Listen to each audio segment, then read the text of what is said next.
Alright, welcome to 4 a.m. and I'm gonna go try to get sunrise at the salt flat. And it is freezing. Hey everyone, my name's Alex. I'm an ex-medical student who sold all his belongings in 2012 to travel around the world. 50 countries, and the adventure continues. Welcome to the salt flat at night. And let me tell you, it is kind of creepy. Luckily, I got a few other cars that are going for sunrise as well.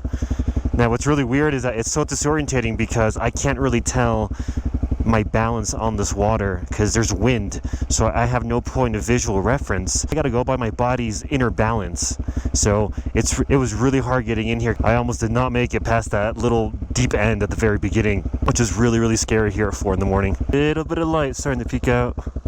So all I can do is rely on my instinct and what I think is going to be correct. On a trip like this, that's all you have to depend on is yourself. And this is true testament and a true moment to all my abilities put into one moment.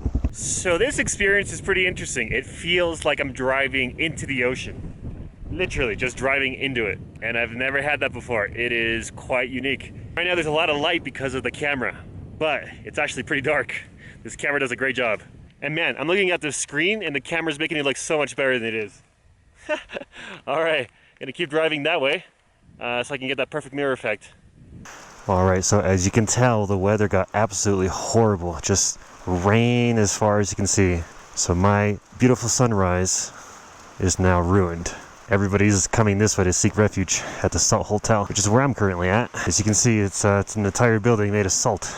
I'm here at 6:15 in the morning. Yeah, so pretty rough morning today. All that effort to wake up at 4 in the morning and get over here, and nothing. You win some, you lose some. That's the way it goes. Doesn't sound like it's going to stop anytime soon. So I'm pretty much stuck here for a few hours.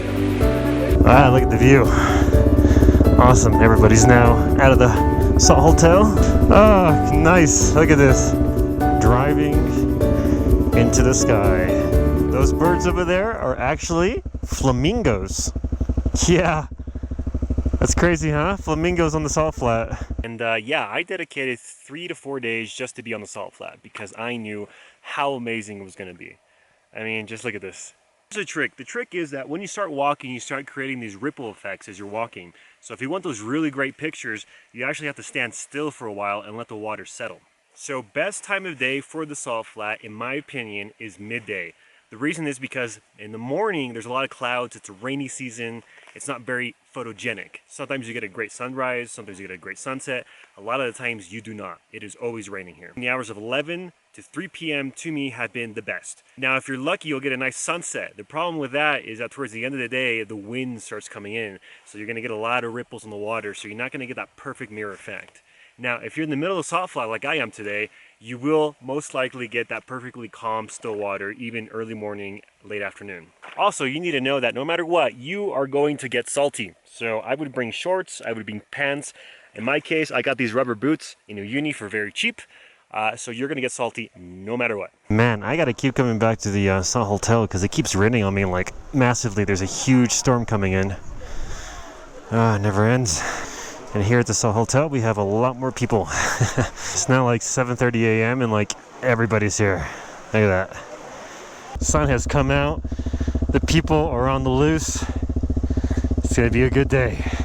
Remember how silly me dropped the controller and my phone in the water yesterday? It is all salty and a lot of the buttons don't work anymore. The flying's a little funky and my phone still has salt all over it. So all the buttons in the back don't work. Luckily, the most important parts do still work, which is a USB connection and the throttle. Silly me, huh? No matter how hard I try, I always screw something up. So in this case, it was dropping the entire controller.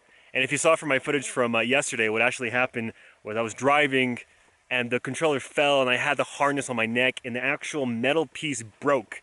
So it basically dropped everything on the floor. Hey, we're back at the Salt Hotel taking refuge from the rain. It's been raining for about 4 hours nonstop. So just gotta keep on surviving. And we got a lot more people today. It's 8 a.m. and everybody's eating, having breakfast. I'm gonna sit down and wait it out. Otherwise I'm gonna keep getting wet, which is not fun.